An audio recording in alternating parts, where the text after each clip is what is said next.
What's up? What's up? What's up? Oh, and law. I want to just have a cut. I just want that song like on my phone. I don't even know why I don't have that song on my phone. It's really a cool little beat there. So what's up? We are here finally back. It's been 2 weeks. It's been 2 weeks since we've Yep.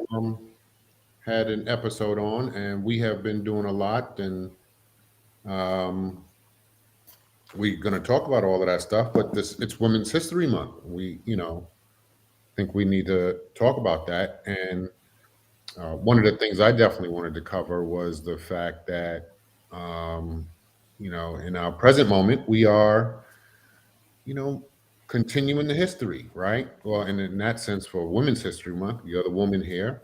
So, we So want, so it's my time to finally talk. Is that what it is? I get a whole month to talk. well, look, you're doing better than Black History Month because you only get 28 days. At least you get 31 days in March. That is true. We do get 31 days. So I can that's called intersectionality. Of course, wait, according to Women's History Month, who is calling right now during Women's History Month? Karen, Watch. Put on. Ma, we're live on the Facebooks. You want to join us? We're live on the Facebooks. Oh yeah, sure. Yeah, yeah. But you're literally on speakerphone on live on the Facebooks. Oh, sorry. Okay, I'm gone. Bye, Harry. Bye. There she goes. does she Women's not History. have the link? Apparently, welcome to your mother supporting your dreams. So, listen, the beginning of Women's History Month on March 2nd, that would have been the Thursday, I think, right? The Thursday night that we would have had our show to kick off Women's History Month. We didn't. Why, Jason? Let's see if you can recall why we did not Look, have I'm the I'm, show. I'm over 50. Recalling, That has nothing to do with it. Recall is also male. I didn't have any ginkgo biloba today. Okay. So because Kelly and I were in Virginia having our first keynote to kick off the Women's Educational Leaders of Virginia conference. That's right. You would, And yes. that is why we weren't on. Like we had traveled that day and it was really, really exhausted. But we had our first keynote and first book signing. So it was really, really good. We had a great time. And it was a good way to kick off Women's History Month by sharing our stories and being in the room with almost 400 women. Hello there. Almost 400 women, and it was fantastic, right? So it set off the month in an interesting way. So to talk a little bit about the beauty and the struggles of women in general is, with the kickoff of that, we had so many people who related to our stories, Hmm. right? Who came up to me and, as a Black woman, talked about they could not put into words what they had been feeling, and my story helped them to put those words, put some words to the things that they have been challenged with, right? So the idea of living in this between, Hmm. I call it between. We know it as intersectionality in some of the research, shifting, code switching, whatever you want to call it. It's that point where I think for minoritized people, we have always had to shift ourselves in spaces. And as a Minoritized people. yeah, so I don't want to call myself a minority, right? I'm not, But but I'm minoritized is like minoritized, something was right? done It's to it you. correct. So when you have structures and systems that prevent you from moving forward, they minoritize you. So it's more of a system and structure um, word. So it's an action, right? But I am not a minority. I don't want to take on that persona. And I don't think of it victim I time. like discriminate and subjugate better than minority. Okay, well, I mean, for now, stick with where I'm going here. Okay, all What right. what I'm saying, yeah, what I'm saying is in general that we're able to put some things to. I was able to put some words to what people were feeling, right? Not Black enough, but too Black, right? Not educated enough, too educated, not quiet enough, too loud. All the things that I think as a Black woman, I have to sort of contend with on a day-to-day basis in different spaces that I navigated. So people were able to go, I get you, right? I could see the looks on the faces. And then for Kelly, her her description of her own misogyny or her own experience as a white woman in being an ally to co-conspirator also resonated with some of the Black women in the room who felt like thank you for at least acknowledging our pain, and thank you for acknowledging that you have a privilege to do something. Now, on the other side of that, we had some ouch moments, right? There were some people who did not appreciate what we were sharing. Uh, I'm gonna use the word appreciate. Some were quite offended Well, by and you're gonna get that though, right? I mean, right. I mean, that's par for the course, right? yeah. So all I'm saying is, we kicked off the Women's History Month by sharing the stage in a keynote for the first time together, sharing a room with 350 to 400 women in ed leadership. It was very inspiring. And we get to do that again next week in Delaware. We get to come back together again in Richmond, Virginia for our book launch. And then there's one more thing I want to kind of share, and that is something that I want to uplift for Women's History Month. And I mean, you said celebrate me, but I am a culmination of all of my ancestors, and that is Yellow Sarah, Hmm. Right. Yeah.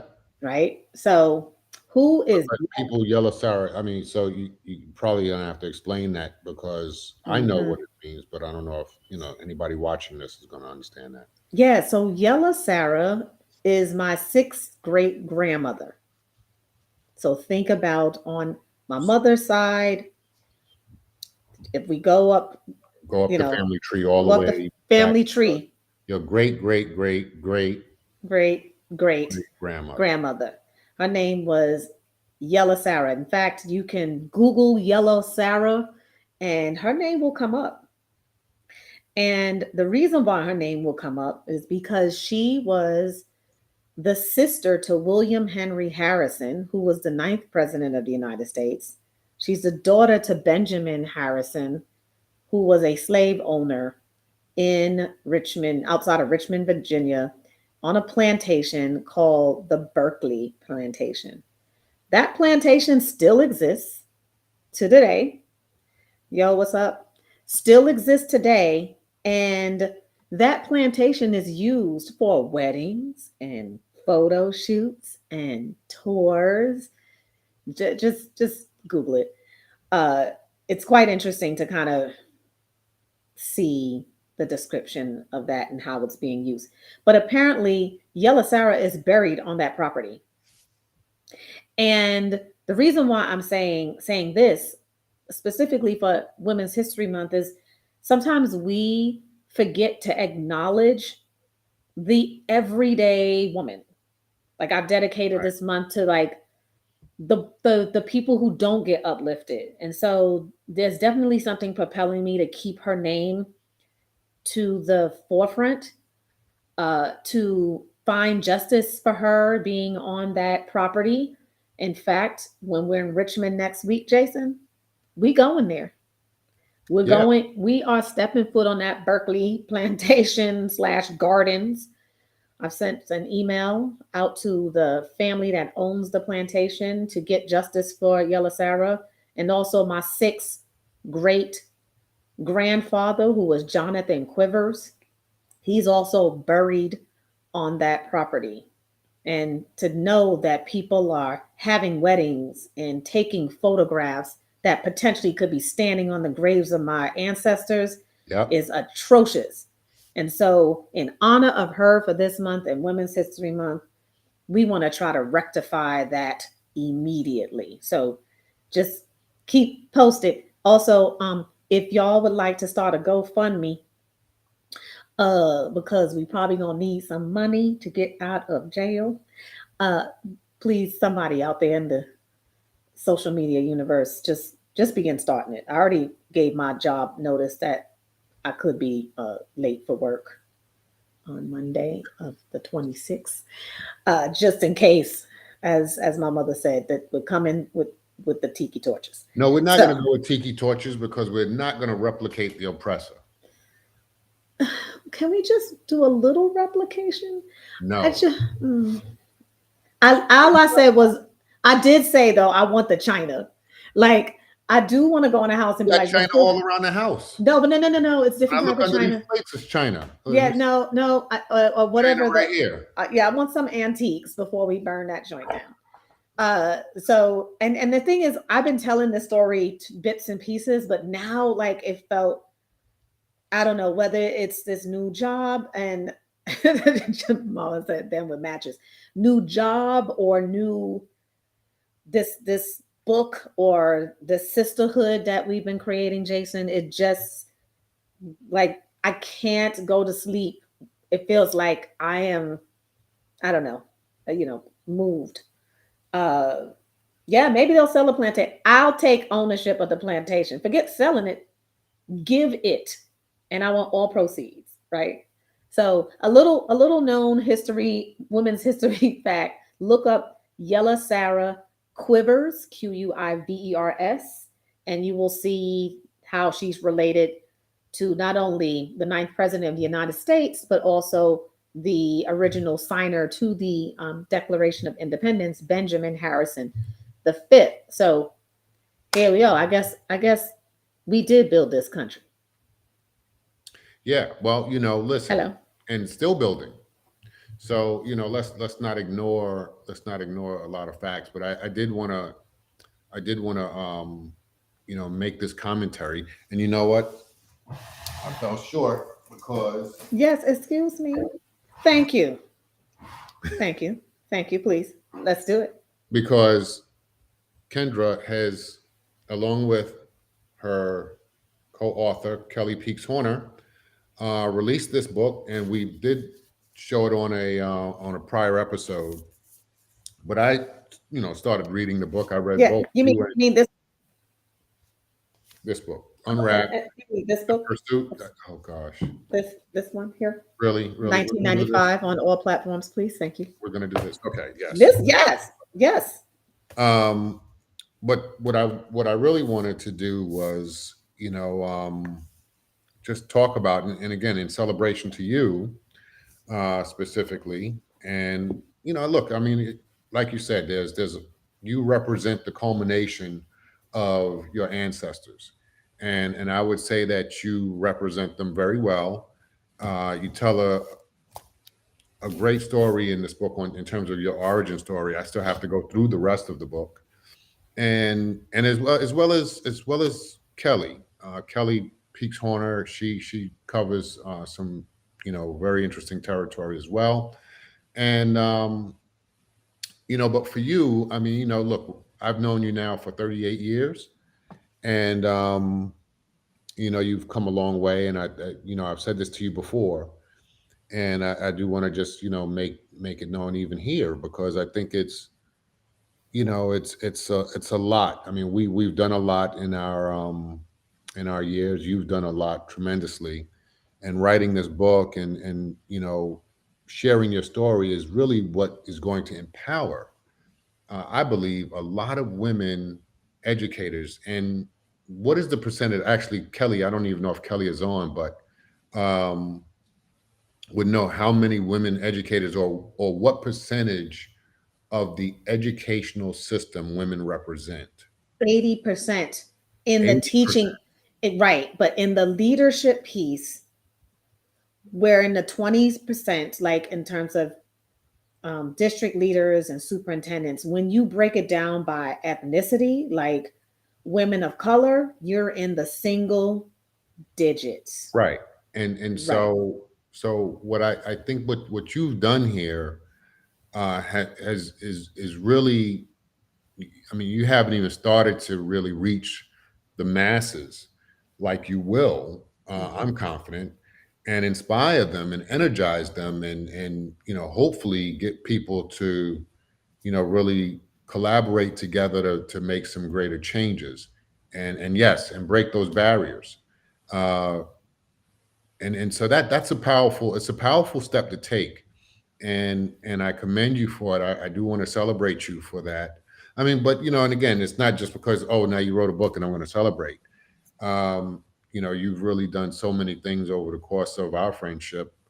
I've been, of course, watching. I mean, I've had a front row seat, and so I do want to say to you that you are representing well, and you continue to inspire me as well as, I'm sure, countless others. And I mean, this is just one place Mhm. where they will find some inspiration from you for sure. So I did want to put that there, and leave it there. Yeah, and I want to just one thank you for the encouragement as always. And this is a start of a different type of journey, which will require a lot of additional support, right? Because in the journey we are taking now, there are many additional roadblocks that are going to be put on us that we had not yet encountered. I Right. think some of them are going to be extremely difficult. Again, already a stone is thrown by a woman, by women already. Um, there were two things that were sent to me today, which I thought was so interesting. One was sent by one of our publishers, Dr. Pamela Larday, because I was telling her of a comment we received from our previous keynote, and one comment, at least one comment in the evaluation regarding people feeling offended. And she sent me an article from someone, not an article, but a post from someone through LinkedIn, a Black woman Okay. who was who the the person, I believe it's a white man, changed the title of her speech and tweaked her actual description, and said that her his comment was that her speech was akin to a Klan rally. Black woman. I don't even think she did the talk yet.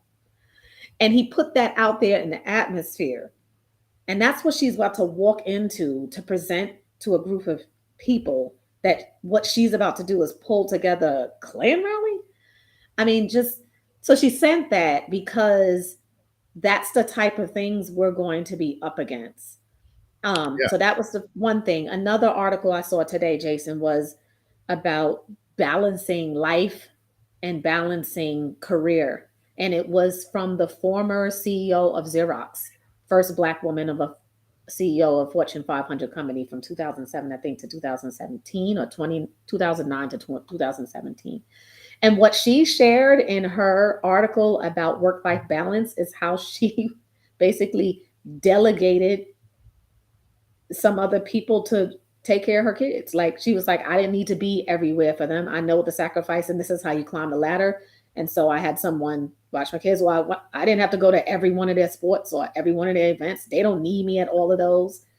Um, she also made a statement about how when she went, she was like, I don't pay attention to all of it anyway. And sometimes I did crossword puzzles or whatever. So there's a lot of conversation around that, right? Because you and I'm not judging her for that. Not at all. What I'm saying is it's an interesting conversation because we have to examine what we believe are our gender roles, right? Because if a man did that, no one would think twice. They wouldn't, right? But because she's a Black woman in a position of power, there's an expectation that she be this motherly figure that's attentive all the time. And yet we don't criticize men who are like, no, my spouse will take care of it, or I can't go today, I gotta work. And they'll be like, yes, plow through that job, make that first, right? And so when a woman does it, it's like, how could she? So I just want to. I'm learning also to be careful about my views about the way people position themselves in the way, knowing that there are some things that I did that I'm not proud of, but I also did it, right? And so I know everybody has their own journey and struggle on how they navigate the space. So I just thought uh I just think it's interesting. So I'm reading a lot more about other women's experiences and their stories, but I'm also reading what's circling around in the atmosphere related to what they're saying and the opinions of people. And I Well, know I'm going to have those opinions of myself. well, I think that's a very interesting point that you make about, the young lady who, the CEO of, no, you said Xerox. Kodak. Was it Xerox. Hmm. Xerox? To me, it really gets down to what's important to a person. Hmm. As you know, I mean, I've been to, our son's events and, made it my business to do my best to get there. And, I mean, I've coached them in a basketball while when they play basketball. And, uh, I mean, I did those things because I wanted to be, you don't get to parent twice.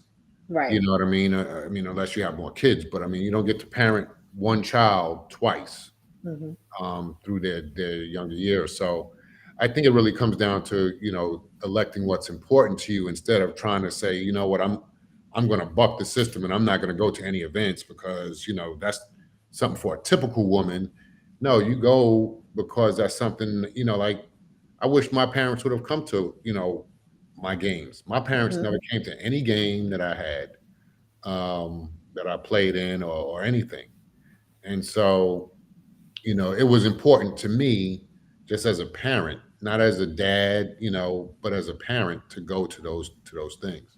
And even, I think Sean is on here and Sean goes to his daughter's games. He makes it his business to get there as many times as he Hmm. can. I mean, and I think that there's a shift that's happening where people are valuing more time with family than they are valuing, making the money in the job because as you know, very well know that you can make all these sacrifices and you could climb that ladder. And after you do everything, and it's in your book.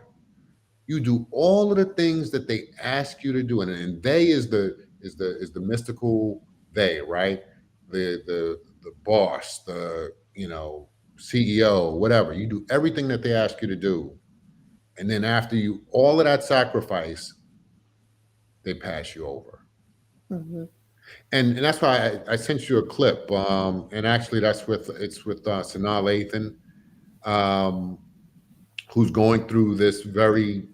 I mean, it's almost like, with the exception of the other part of the story where she's divorced. I mean, she's an educator and she's been asked to be a co-principal with a white guy who just got out of college like maybe a year ago, and he's going to be the face of the school and she's going to be the Worker person bee. in the background working everything, right? Hmm. And so and she has been there for years. But I mean, when I listened to it, I was like, wait a minute, does somebody like adopt the UnWrapped book and like make a movie? I was like, already this just happened a couple of months ago. But in any event, and I should have pulled it up because it's something for, I think, people to see. But I do believe that we're moving into a different era. I think COVID has taught us this. But whether you're a woman or man, your family really should be ahead of your job. And I know that we can tend to put our jobs first, but I think that's changed. Yeah, well, I also know that, inside of the workforce, which is, I don't know if it's changing, but it more for a little bit. Um, the roles that people play have to change, and I think that is what is part of the learning for Kelly and I, relative to being unwrapped, is the examination of how we're playing the game. I'm gonna just call it that, like how we are actually being part of the pieces of the game. Now we can either continue to play it, or um, we can disrupt it, which is what Kelly's Right. word is, like disrupt that space that for some cases, in some cases, is not healthy, does not contribute to our well-being, does not foster a nurturing environment, in this society. It really is about it's work. Work is your life, and your life comes second, which is why so many people die so young, or they retire and then they don't get to enjoy life later, right? And even when we say that, like, you retire, then enjoy life, listen to how backwards that is, right? Right. Work, retire, and then enjoy life.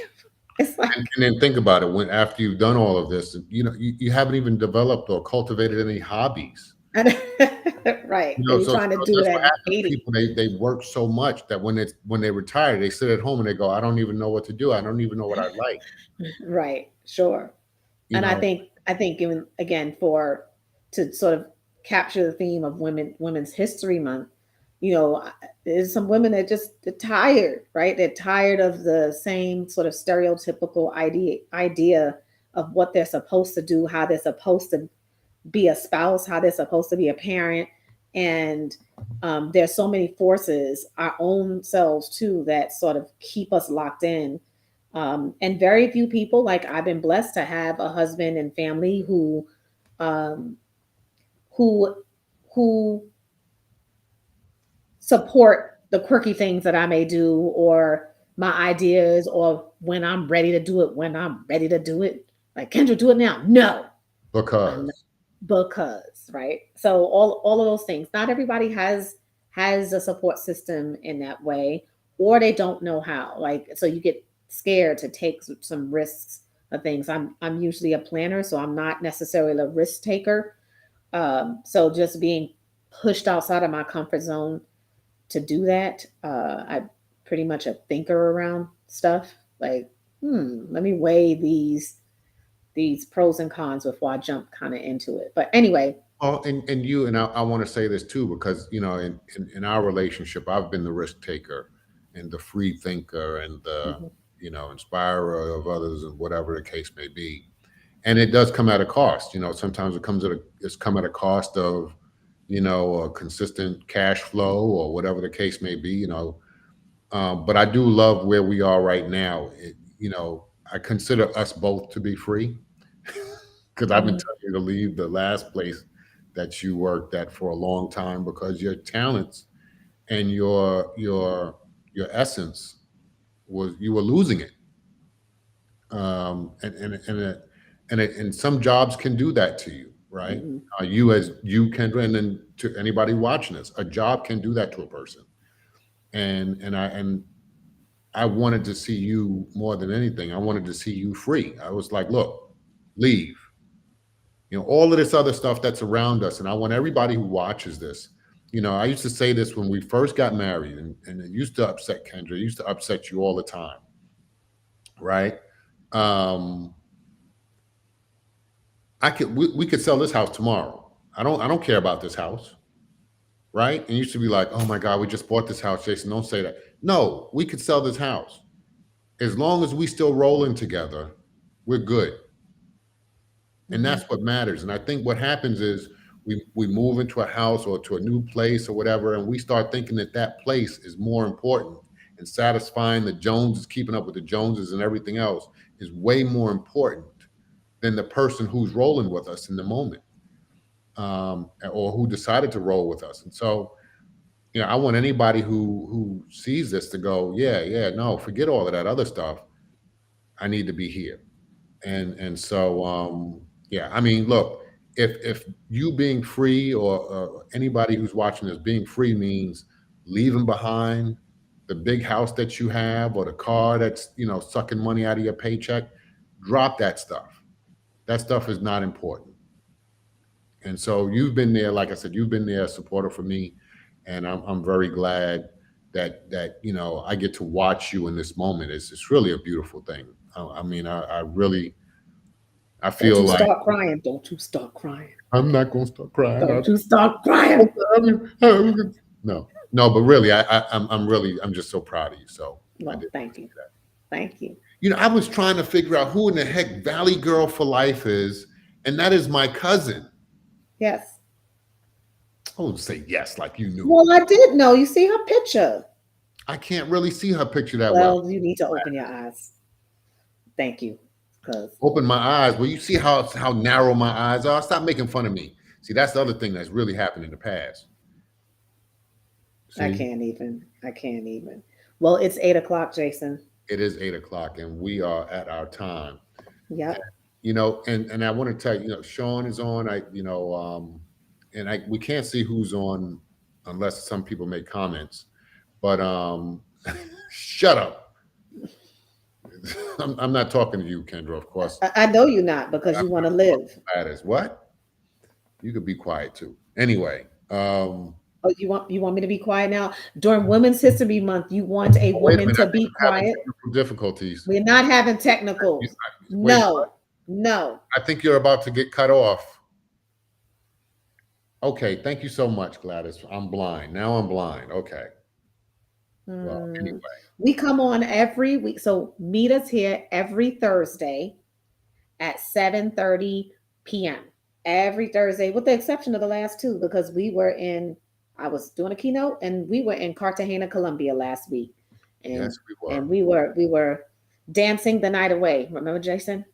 We were Yes, doing we were. bachata and salsa and merengue. Oh my gosh, I wish I was back there right now. It was Yes. so much fun. Jason tried. I got some corns Look, I in my don't think toes. that's right. I tried. I He tried. I have video of it. I didn't just try. I did it. I danced out there. I was I had doing it. Kendra. I had Kendra twirling around. Yeah, I threw up because he didn't know what he was doing. But I was doing it. Anyway, our time is up. Okay. Yeah, See us next week. Wait, next week though, we'll be somewhere else. We'll be in Richmond, Virginia next week That's right. in the same room. Yeah, so we'll be side by side, which is I will. always fun. Oh, that should be You fun. know, we're gonna have to dance. When we do a show together, we're gonna dance while we wait. Well, before we leave, let me just did my shirt, y'all. Drink water, fight racism, empower women. Thank you. Welcome to Women's History Month. Well, thank you. Hey, listen, thank y'all for watching. We appreciate y'all, and we'll be on next week. Gladys, take care. Prayers to you for successful recovery. Sean, thanks. Bye, mommy. I'll see you Bye, later with the matches and the tiki torches, mom. Matches, Oh, tiki Lord, torches. tiki And torches. go fund me, y'all. Go. Bye, y'all.